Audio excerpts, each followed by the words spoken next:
फार वर्षापूर्वीची गोष्ट आहे. कोल्हापूरला मी चप्पल विकत घ्यायला गेलो होतो. लहानसे दुकान होते. मी चप्पल पायात घातली आणि सहज चांभारदादांना म्हणालो, अंगठा पक्का आहे ना?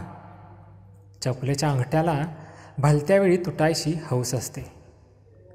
चांभारदादा म्हणाले, साहेब, तसल्या वाण स्वभावाची वाण पायताण आपल्या हातून नाही घडायची. मला त्यांचे ते वाण स्वभावाचे पायताण ही कल्पना फार मजेदार वाटली.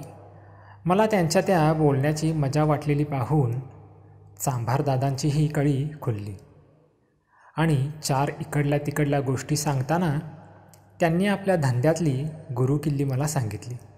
हे बघा साहेब, नवी चेपली नव्या बायकूसारखी. नवरा बायकू संसारात रुळेपत्तूर 4 दिवस लागतात. एकदा का रुळली दोघंजण, मग नवरा न बायको एक जीव. तसंच पावलाचं आणि चपलाचं असतं. चप्पल चांगली कंची, जी पायात असताना असल्याचं भान नसावं, अन नसली का म्हणजे पाऊल टाकताना अवघड वाटावं.